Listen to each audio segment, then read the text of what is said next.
Hello students, welcome to the PND coaching classes learn easily and smartly. तो आज हम पढ़ने वाले हैं प्रोजेक्टाइल मोशन के बारे में। तो चलिए करते हैं स्टार्ट। तो बेसिकली स्टूडेंट्स, जब किसी एक बॉडी को हम थ्रोन करते हैं, यानी कि फेंकते हैं, ओके, जब किसी एक बॉडी को हम फेंकते हैं उसकी कुछ इनिशियल वेलोसिटी से, तो उस केस में जब इस बॉडी या ऑब्जेक्ट को हम फेंकते हैं तो उसकी डायरेक्शन जो है वो अदर देन वर्टिकल होनी चाहिए। अदर देन वर्टिकल मतलब समझिए, मान लेते हैं यहां से हम कोई चीज को ऊपर फेंकते हैं, ओके, ये हो गया वर्टिकल डायरेक्शन। अगर ऊपर फेंकेंगे तो वर्टिकल, ये हो जाता है हॉरिजॉन्टल। तो अगर किसी ऑब्जेक्ट या बॉडी को हम इस तरीके से वर्टिकल ऊपर फेंकते हैं तो वो ऑब्जेक्ट या बॉडी हमारे ही ऊपर आके गिरेगी।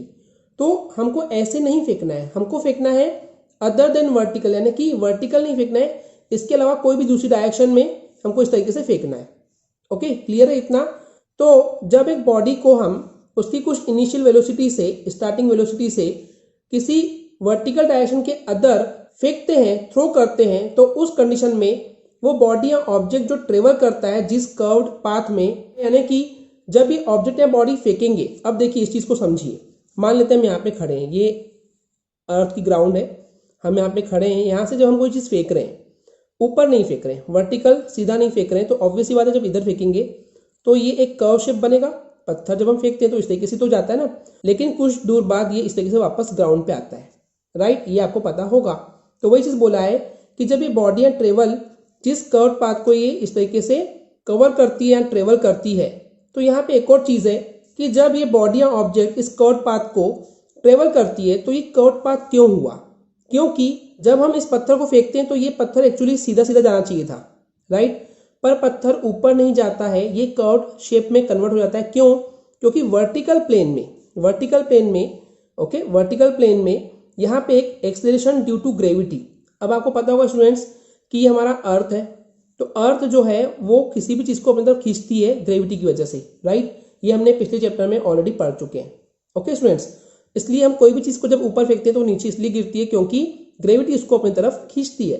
तो यहाँ पे क्या होता है, वर्टिकल प्लेन में एक ग्रेविटी काम करती है एंड इस ग्रेविटी की वजह से एक एक्सीलरेशन जनरेट होता है। ओके, तो इस वर्टिकल प्लेन में एक्सीलरेशन ड्यू टू ग्रेविटी की वजह से ये ऑब्जेक्ट या बॉडी जो है ये फॉल करती है, गिरती है ग्राउंड पे, जमीन पे, वो भी किसी दूसरे पॉइंट पे, क्योंकि हमने सीधा नहीं फेंके तो कहीं और ही जाकर के गिरेगी। राइट स्टूडेंट्स, इतना क्लियर है? तो इस कंडीशन में ये बॉडी या ऑब्जेक्ट जो मोशन करती है एक प्लेस से दूसरे प्लेस पे जाती है जहाँ पे एक कर्व्ड शेप मिलता है, तो इस मोशन को हम बोलते हैं प्रोजेक्टाइल मोशन। क्लियर है स्टूडेंट्स? देखिए, अगर हम किसी बॉडी या ऑब्जेक्ट को सीधा वर्टिकली ऊपर नहीं फेंकेंगे तो वो ऑब्जेक्ट या बॉडी इस कर्व शेप के पाथ में ट्रेवल करती है एंड इसी मोशन को हम बोलते हैं प्रोजेक्टाइल मोशन। ओके, चलिए आगे इस चीज को समझते हैं।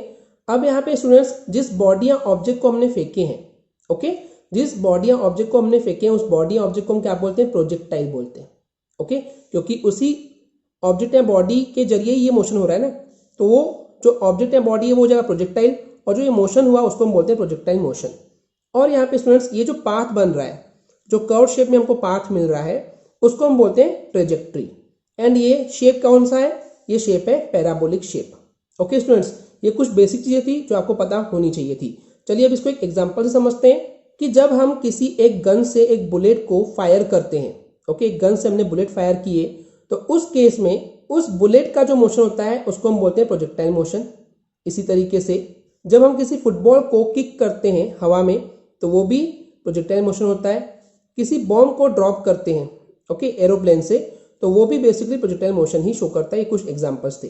ओके स्टूडेंट्स, अब स्टूडेंट्स इसको और इन डिटेल में समझने के लिए हम मान लेते हैं कि जहां पे हम किसी एक प्रोजेक्टाइल को फेंक रहे हैं या फिर किसी एक बॉडी या ऑब्जेक्ट को फेंक रहे हैं, तो उस कंडीशन में मान लेते हैं कि जो एयर है, हवा जो है, जो कि रेजिस्ट करता है, एक प्रॉब्लम क्रिएट हो सकता है हमारे लिए, तो मान लेते हैं कि एयर रेजिस्टेंस जो है वो अब्सेंस है, यानी कि हम मान रहे हैं कि जहां पे हम किसी प्रोजेक्टाइल को फेंक रहे हैं वहां पे हवा भी नहीं है।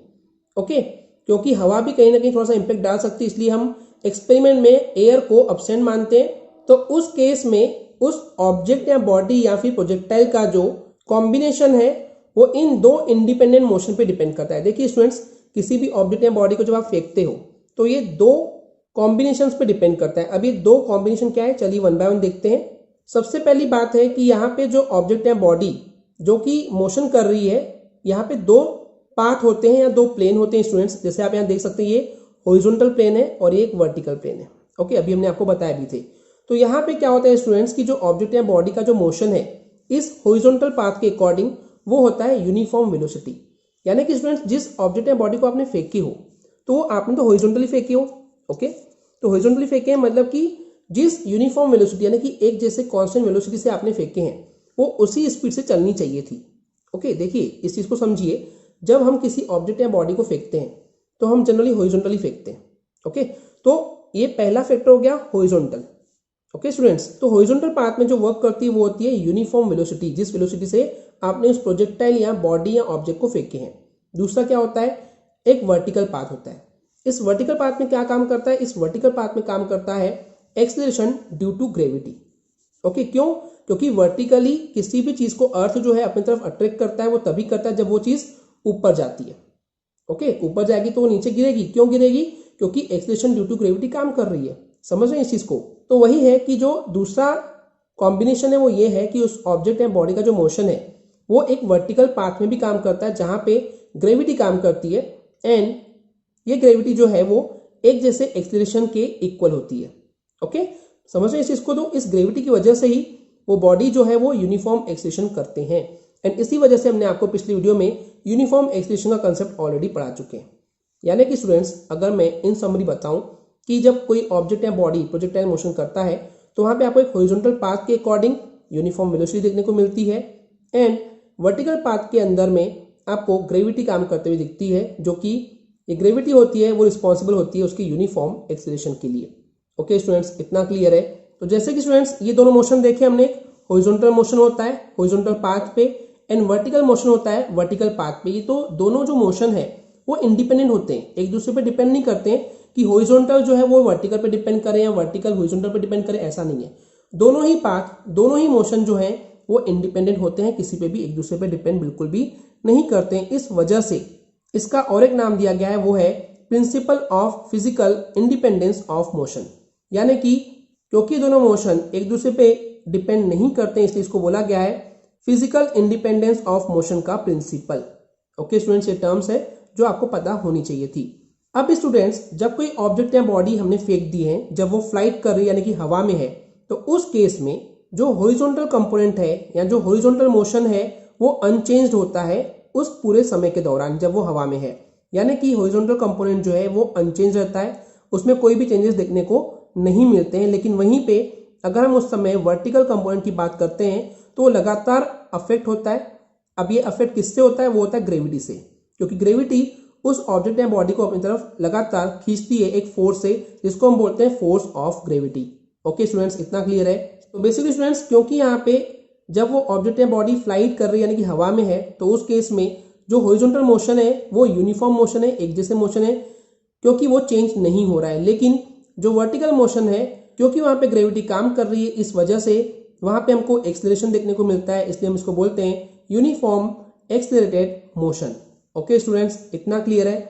तो बेसिकली स्टूडेंट्स जब कभी हम किसी ऑब्जेक्ट या बॉडी के साथ प्रोजेक्टाइल मोशन करते हैं तो हमको कुछ अजम्पशंस मानने होते हैं एंड ये अजम्पशंस बहुत ज़्यादा इंपॉर्टेंट होते हैं, क्योंकि इन अजम्पशंस के बिना प्रोजेक्टाइल मोशन को ऑब्जर्व करना, कैलकुलेट कर पाना मुश्किल होगा। तो ये अजम्पशंस क्या है, चलिए वन बाय वन देखते हैं। सबसे पहला अजम्पशन है कि जब कोई ऑब्जेक्ट या बॉडी प्रोजेक्टाइल मोशन करता है तो हम ये मानते हैं कि जो एयर है उस एयर का जो रेजिस्टेंस है वो वहां पे नहीं है। यानी कि हम ये मानते हैं कि एयर का कोई भी इफेक्ट उस ऑब्जेक्ट या बॉडी पे नहीं पड़ रहा है। प्रैक्टिकली बात करें तो ऑब्वियसली एयर जो है उस ऑब्जेक्ट या बॉडी पे इम्पेक्ट करती है, असर डालती है।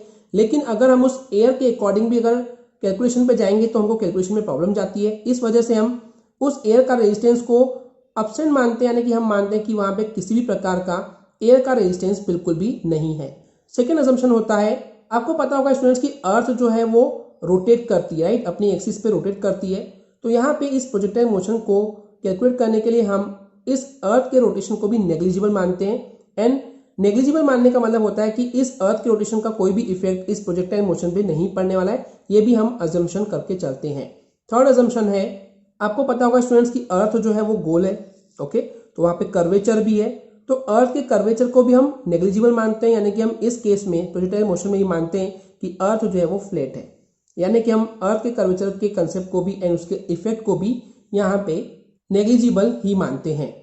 नेक्स्ट अजम्पशन है कि जो ऑब्जेक्ट या बॉडी जो कि ट्रेजेक्ट्री मोशन कर रही है, यानी कि कर्व शेप में जो मोशन कर रही है, तो उस ट्रेजेक्ट्री में जो सारे पॉइंट्स हैं उन सारे ही पॉइंट्स पे जो एक्सेलरेशन ड्यू टू ग्रेविटी यानी कि स्मॉल जी की जो वैल्यू है वो कांस्टेंट है मैग्नीट्यूड में एंड डायरेक्शन में। यानी कि हम ये अज्यूम करते हैं कि जो ऑब्जेक्ट या बॉडी ट्रेजेक्ट्री मोशन कर रही है तो उस ट्रेजेक्ट्री मोशन में हर एक पॉइंट पे जो ग्रेविटी है उसकी मैग्नीट्यूड और डायरेक्शन जो है वो सेम ही अजम्पशन रखते हैं।